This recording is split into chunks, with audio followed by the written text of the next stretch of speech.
Our Monaco Grand Prix F1 driver ratings.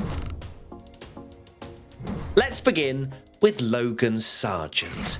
He started 16th, finished 18th, and wowee, he did not have a great weekend, but he did have 4 wheels left on the car at the end of a Monaco Grand Prix where there were slippery conditions, but my God, was he slow at certain points. We saw overtaking, and that was because Logan Sargeant was really slow.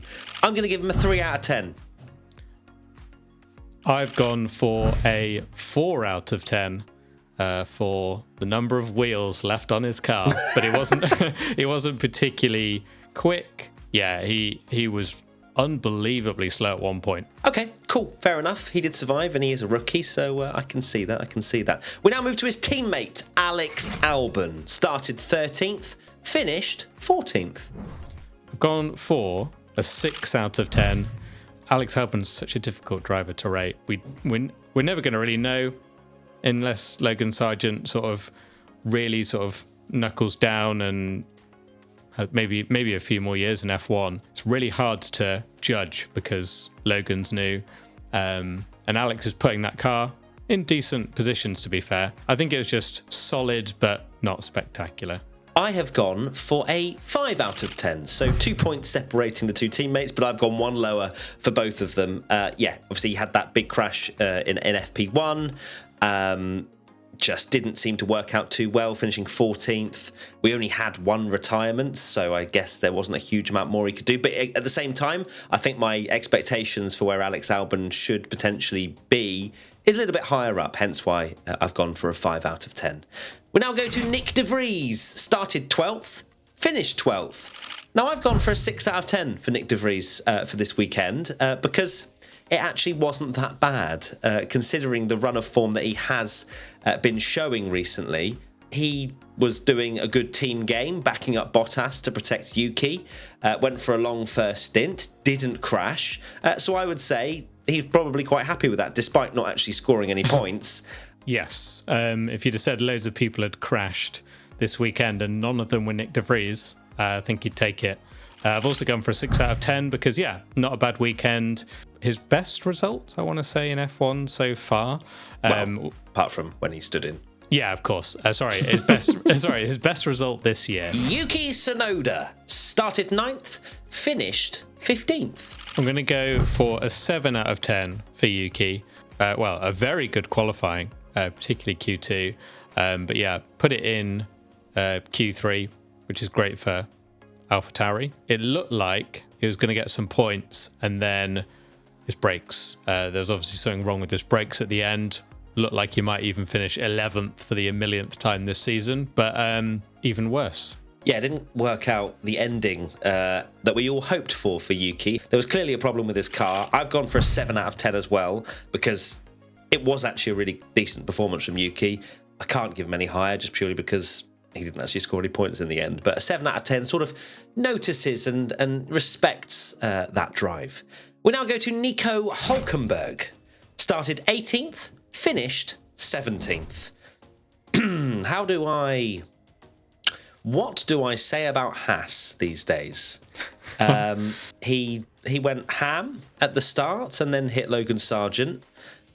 He got a penalty for that, and just dreadful. 3 out of 10 I'm going to go with. I could give him lower, but I feel like the hat is actually shocking at the moment. That 3 out of 10, no, 2 out of 10. 2 out of 10, I've changed it. 3 is far too generous. I've gone for a 3 out of 10 just because he actually finished the race, but he was still pretty terrible. The Haas is an absolute, awful car. Okie dokie, we now go to Kevin Magnussen. Started 17th, but did not finish. Although, I don't know if he technically still classified, but he didn't see the checkered flag. He did not. I've gone for a 3 out of 10 for him as well. Hit the wall in the wet. Very weird choice for him to stay on hard tyres as well at one point on the wet track. What more can you say, really? Just Haas absolutely awful. How much worse they can possibly get currently, finishing 17th and not finishing at Monaco. I've gone for a 2 out of 10 for K-Mag as well.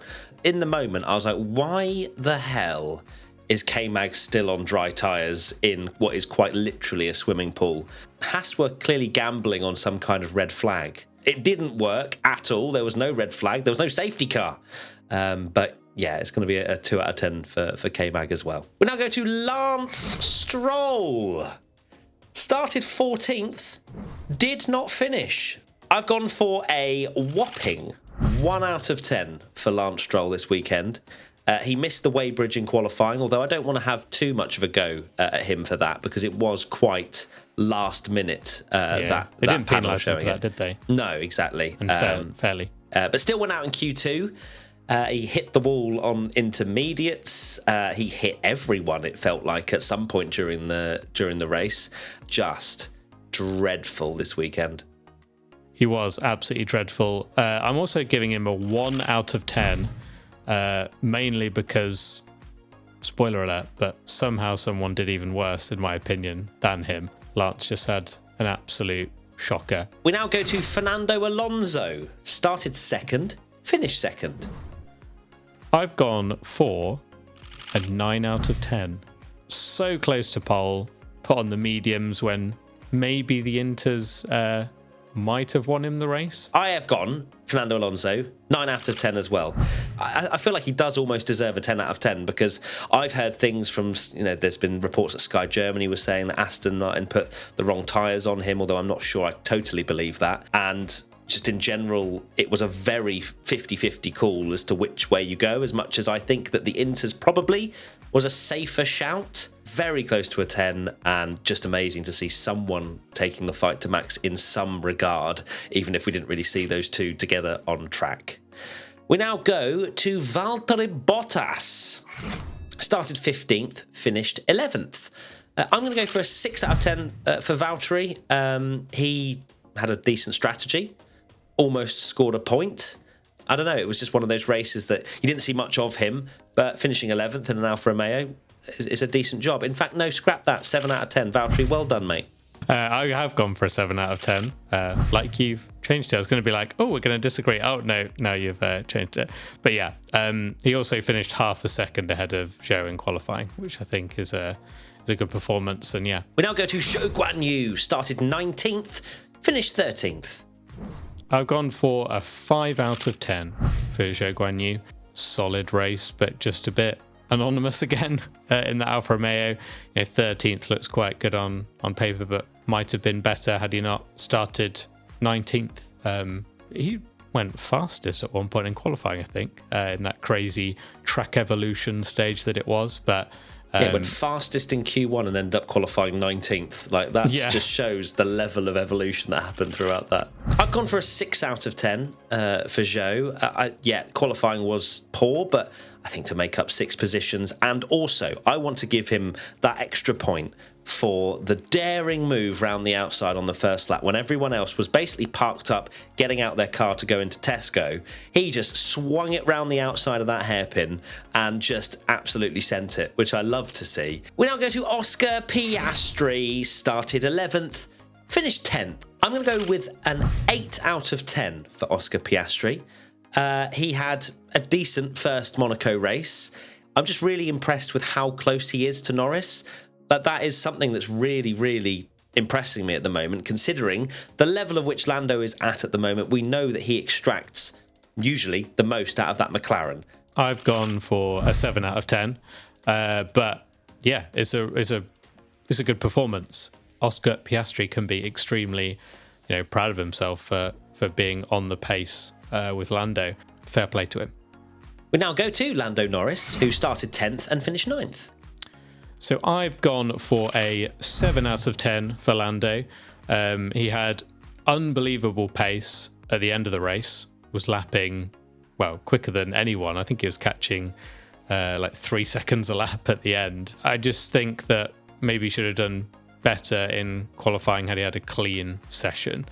Certainly. I've gone for a 7 out of 10 for Lando. As much as he beat his teammate, these ratings sometimes are relative to how we feel that driver has been performing, and of course taking in a lot of different things as well as just their finishing position.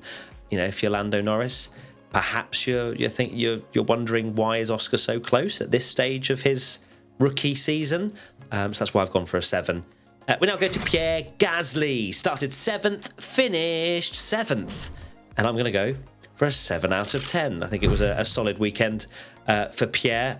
But when you've got your teammate finishing P3, smashing qualifying, smashing the race, it's hard to give Pierre any higher than a 7. I think if Ocon hadn't finished 3rd, it might have been an 8. But it's relative, isn't it? P7 is still solid points. Yeah, gone for 7 out of 10 as well. You've said everything that I could possibly say, really, in the fact that it would have been an 8, but Esty Bestie absolutely delivered an unreal performance, so I can't really give him much higher.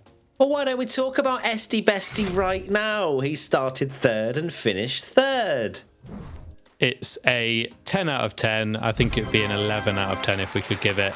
I don't think you could do any more. I know that he was absolutely miles behind the likes of Alonso and Verstappen, but he was never going to have that pace. The fact that he managed to put that car in P3 in the first place, not far off pole. It's a 10 out of 10 for me as well. For Ocon, a perfect weekend. I don't think he really could have done any more. He placed his car in the right ways and managed to defend that position really nicely, and also had that slow pit stop, let's not forget, and still managed to hold on to P3. So well done, Esty Bestie. Okay, it's now Lewis Hamilton's time. Started 5th, finished 4th.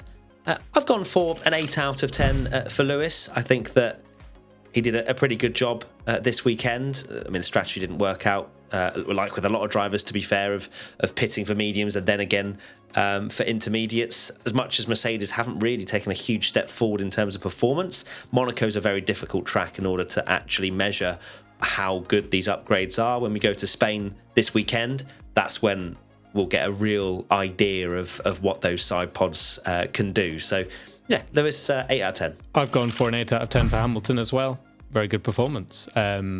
Really proved me wrong that he's a flop at Monaco. Let's move on to George Russell now. Started 8th, finished 5th. I've gone for a 6 out of 10 for George Russell. Started 8th, so quite a way down behind his teammate. You know, made the call himself and said that he felt the rain, went for the gamble, paid off, and then threw it away by going down the runoff area. I think it's what might have been that he could have easily been P3, and he said that himself. And then also, what a insane rejoin. And of course, of all the cars to hit, it was of course a Red Bull. Yeah, the Perez just came out of nowhere. But I've gone for a 7 out of 10 for George. Solid points, a good result for Mercedes, and they'll be hoping for better, I think, when we get to Spain. We now go to Carlos Sainz. Started 4th, finished 8th. I've gone for a 5 out of 10 for Carlos. This is even more of a what could have been after going for a move that was never ever really on Ocon. I think he was quite lucky as well to not yeet both of them out of the race, and yeah, just not the best of races when he was looking like he could have scored a podium. Carlos Sainz, I've gone for a 5 out of 10. Similar to you, really, just crashed, didn't have a great race at all. Yeah, just unfortunately a very messy race for him. Certainly was. We now go to Charles Leclerc. Started 6th, finished 6th. I've gone for a 7 out of 10. He had good pace. Yeah, it's difficult because Ferrari should be telling him that there's a car approaching, but still you shouldn't be dawdling in the tunnel. So I think part of it is his fault. But just didn't have much pace, but he's beaten his teammate despite having done very well in qualifying, then got the penalty and then still ended up ahead of his teammate despite having an all right race. So yeah, gone for a 7. Okay, I've gone for a 6 out of 10 for Charles, just purely because, getting that penalty as much as, as you say, Ferrari should be on the radio. I genuinely feel like you shouldn't be taking risks when in the tunnel. Now, I'm not a Formula One racer, and I'm sure that there are many reasons why he thought he could do that, but it was something that cost him I would say a podium. It just was a pretty underwhelming weekend for a track that I think a lot of people thought Ferrari were going to be quick around. And if you don't hook it up in qualifying, you're going to have a difficult race. Speaking of, Sergio Perez started 20th, finished 16th. I have gone for a 0 out of 10. One of the worst weekends I think I've ever seen from a front-running car and a front-running driver. Like, Perez is a very, very good driver on his day. He's shown it this year already. But to do what he did around Monaco throughout the entire weekend, crashing in Q1 and then making contact with I don't even know how many drivers, and it was one of those, wasn't it, where it was just every time we looked at Perez, he was either in the pits or breaking apart of his front wing or wheel banging with someone, and it just a race weekend to forget for him. Yeah, I've gone for a 0 out of 10 as well. Perez and Stroll were the meme, the gif of the two dustbins racing together at the back when their teammates were 20 seconds clear of the whole field, but one of, if not probably the worst race of his entire career, when there was still talk of, can he do it? Can he challenge for this title? And that's going to hit hard, no pun intended, because he hit a lot of walls, including, quali. It just didn't work at all for Perez. And let's finally go to Max Verstappen. Started first, finished first. No surprise, 10 out of 10. Just Max Verstappen doing Max Verstappen things of putting like a worldy drive in that's almost scarily normal. Unbelievable. Yeah, just showed why he is who he is, really. What his teammate did, and then compared to him, where he's put that, what I believe will be, a legendary lap that will get replayed for years, that last sector in qualifying, and then did everything he needed to in the race. It's just 10 out of 10, and it's going to happen a lot. Well, it has already, and it's going to continue. Yeah. 10 out of 10 for me as well. I think Max is just getting better and better and better. And I think Helmut Marko said something after the race as well, just how he's improving in every area of the way in which he drives. And, of course, motorsport is absolutely everything to him.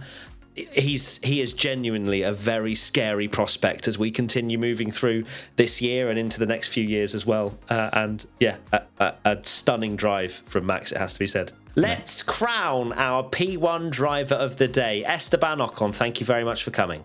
Yes, it's close between Verstappen and Ocon, but because Verstappen's going to probably win many of them, let's go for Esti Besti. What a drive from Ocon. It has to be. Yeah, I mean, the first midfield podium of the year, perhaps the last, and we will have to soak it up. Look at the state of you, right? Tommy needs to go to bed. I might need a replacement for P1 with Matt and someone, just purely because Tommy looks like he's gone into some kind of coma. He's actually closed his eyes completely now. So I was going to joke about that and then did nearly genuinely fall asleep. Okay, well, let's just keep it very quiet then. Okay. Good night, Tommy. Thank you, everyone, for watching, and we'll see you very soon for another piece of content. Bye. Twinkle, twinkle.